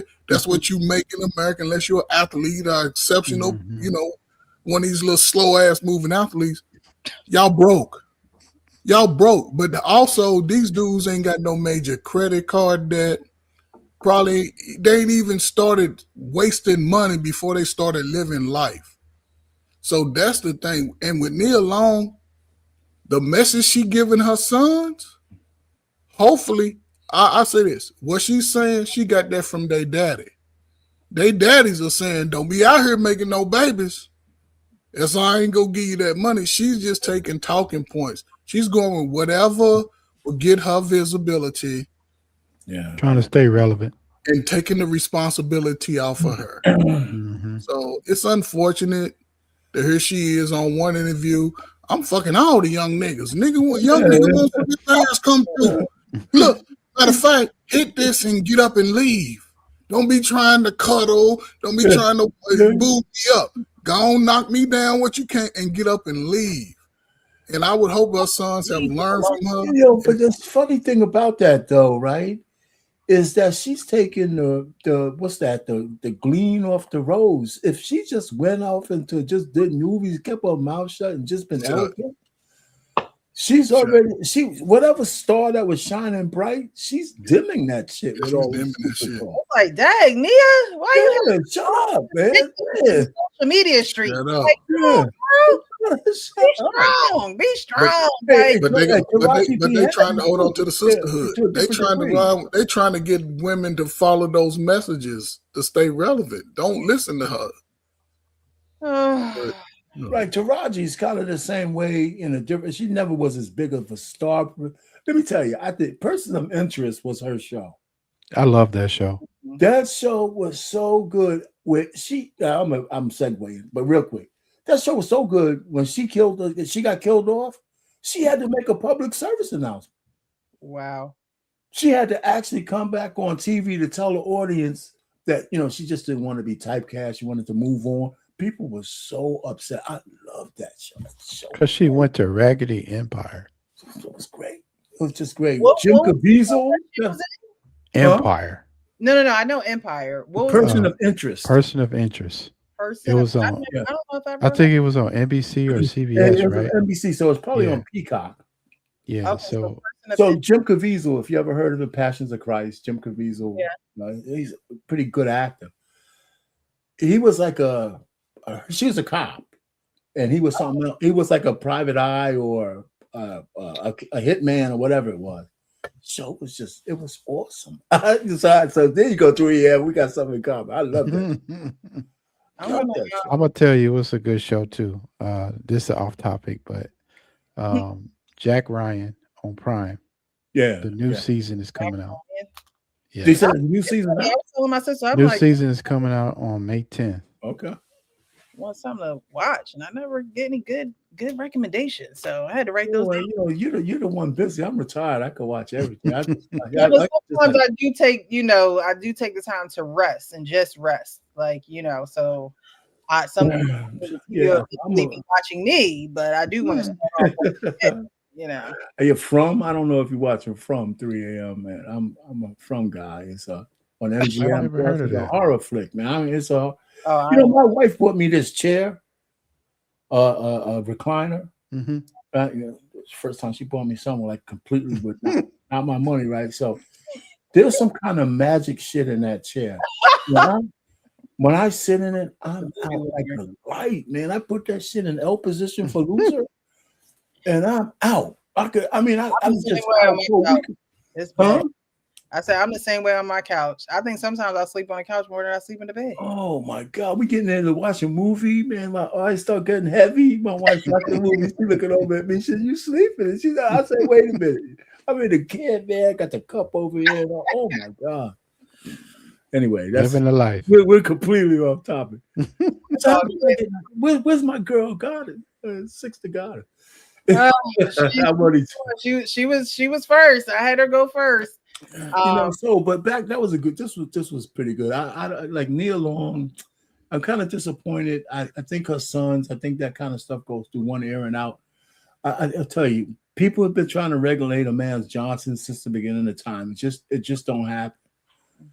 Whether it was a godly man or whether he's this guy, if King David couldn't get regulated by God, he was his favorite, and he was a murderer, right? Pretty much coveted the mother. So it ain't happening. It's just not happening. Yeah, and they probably won't. You know what? If they probably wouldn't do it anyway. They just grow up to be regular men, keep them busy. And when they start dating, they'll do the right thing. Well, I mean, is it that Jesus, are they not going to be productive citizens in this world, or are they just waiting for mommy's money? Like, that is a message all in itself. Let's just take away the sex. Let's take away the babies. What the hell are they going to do as men in this society? Why limit it to? If you have a child out of wedlock, if you don't do nothing with your life, and it's money, like, you know what I mean? It's what in what directions are they going in as young men? I think in the past of their careers. But that's gonna come down to the relationships they have with their fathers. I was gonna say the same thing, Coach. How about the first guy? You know anything about him? What's he doing? I'm not sure, but he, you know anything about the first dude? No. I never heard. I mean, Ime Udoka is forget about the affair, but the guy is a top-notch coach. He talk about management. I can't imagine he would let his son be just a jackass. Yeah, and that's the only kid he got, and the only son he got. So again, if they have a strong relationship, and if she's done what. In her position, she's always been in a well-to-do position. Most of all, she's been. So she's actually giving them the right information when it comes to business, when it comes to creating your own. Then that's good. But the thing with the women and all of that, it depends on the relationship they have with their father. I agree with you. She's been a bust down. Let's be real. She's just a high price bust down. Let's be real. She's no different from Queenie around the corner. The 2 kids by 2. She's no different. Well, she's no different though. Out of her whole mouth, though. It's out of her whole mouth. Yes, and women fail to realize the young teenagers of today will see all of these videos of their mamas and their daddies. They will see all of that. So, and I don't think women look past as long as their arm is for the most part. Yeah. But Yeah. help them, Precious. They need your help. Be like, not me. I'm not the one. That's crazy. Yeah, I mentor the children. Okay, I'm looking to mentor an adoptee next. So stay tuned because I'm going to be talking about that journey coming up. But that's all I got for tonight, y'all. That's all I got. That's all I got. You know, jump in the bed. The wife's already in the bed. You know, yeah, keeping it warm. it's time to go night night and reclaim my time from last night. Okay, because I just thought I was Get some grown sleep. staying up. I thought I was grown staying up out in these streets.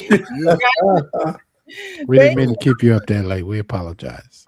No, it wasn't even that. It was, also just getting this show together and some things will work. So I just when I'm live like this and I do it for a long period of time, it's harder for me to go to sleep after I get off the live because it's just like I'm still like wired from being up. But tonight was perfect. We're gonna get up out of here. I appreciate you guys. Thank you guys so much. Those who are engaged in the chat, subscribe, share the video, like the video. I appreciate you too if you're part of the replay gang. Thank you. Definitely like the video. We're going to get out of here. We're going to be back next week on Tuesday, 9 p.m. Eastern for the Adoptee Farster Show. And then we will be back here for the men's forum. I do apologize for last weekend. Had a family emergency. Things are okay. Things will be okay. But I appreciate you guys' patience and always cooperating with me and dealing with me. But until next time, we are out of here, guys. Thank you. And before we get out of here, be real with yourself so you can be real with others. Got it.